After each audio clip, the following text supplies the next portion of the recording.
Ang sakramento ng kumpisal o kilala rin bilang sakramento ng pagbabalik loob ay isang oportunidad para sa mga Kristiyanong Katoliko na mapagaling o mahilom mula sa epekto ng kasalanan at muling maibalik ang kanilang pakikipagkaibigan kay Kristo.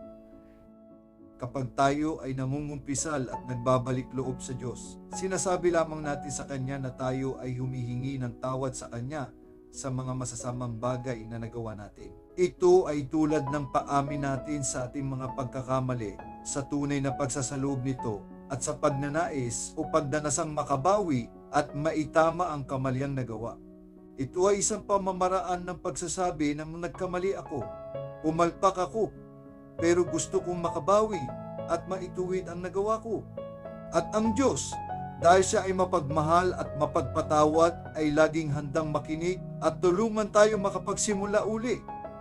Ang pagkukumpisal sa Diyos ay tulad ng pagpindot sa reset button ng ating ugnayan sa Kanya upang mahandugan tayo ng pagkakataon na mapabuti ang ating sarili at maging higit na malapit sa Kanya. Ang kumpisal ay may tatlong pangunahing mga elemento na tutulong sa ating makalaya mula sa ating mga takot. Ito ay ang pangungumpisal, ang pagbabayad puri, ang pagpapatawad at pagbabalik loob. Ang pangungumpisal ang maituturing na di matatawarang unang hakbang sa banal na sakramento nito.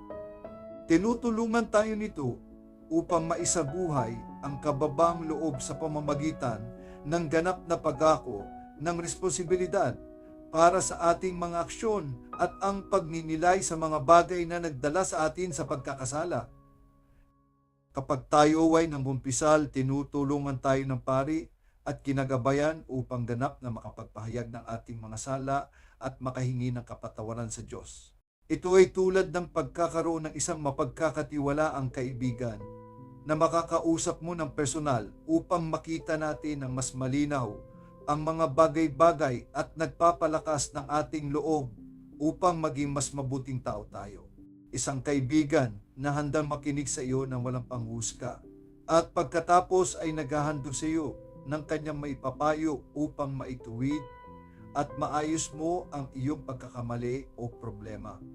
Sa pamamagitan ng pangungumpisal, tayo ay natutulungang mabuhay ng may katapatan, kababaang loob at kahabagan sa pamamagitan ng pagkakilala at pagkako sa ating mga sariling kasalanan at sa pamamagitan ng pagpapatawad din sa mga nagkasala sa atin. Ang pagbabayad sala o penance ay ang pagbabago ng oryentasyon o direksyon ng ating buhay ayon sa mga turo ni Kristo. Sa elementong ito, nagpapakita tayo ng katapangan ng loob sa pamamagitan ng pagtanggap sa hamon na ibinigay sa atin ng pari upang tulungan tayong maituwid ang ating ugnayan sa Diyos at sa kapwa at sa gayon ay may maipakita na tayo ay tunay na nagsisisi. Ito ay tulad ng pagsasagawa ng mahirap na gawain o pagharap sa isang mahirap at mapaghamong sitwasyon ng may determinasyon. Hindi tayo umiiwas o tumatakas sa pagharap sa ating mga pagkakamali sa halip. Ating inaako ng may katatagan ang mga ito at nakahanda tayong magbagong buhay at maging mabuting tao. Ito ay tungkol sa katapatan at pagiging matatag ang loob na akuin o tanggapin ang ating mga pagkakamali at sala at kumilos upang maitaman ang mga ito.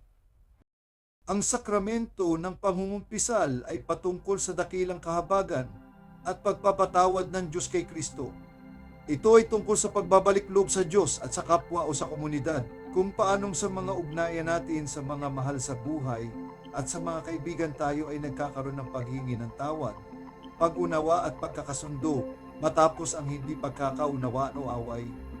Ang ating ding ugnayan kay Kristo ay humihingi rin ng paghingi ng tawad at pakikipagkasundo o pagbabalik loob sa Diyos.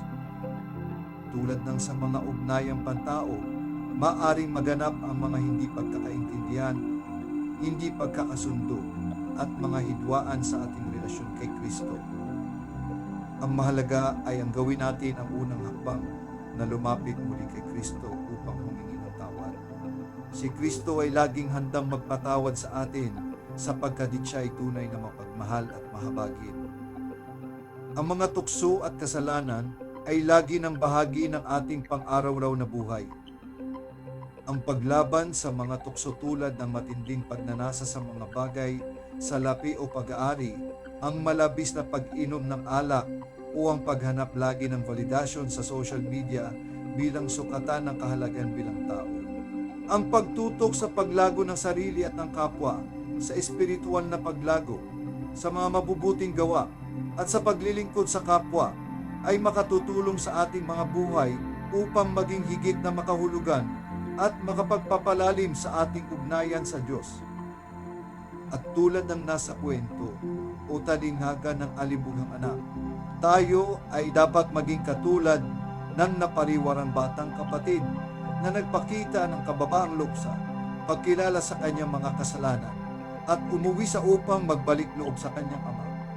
Tulad din ng maibigin at mahabaging ama sa kwento, ang Diyos ay laging handang tumanggap sa atin at hinihintay tayong taitupang mayakap makasama niyan lagi.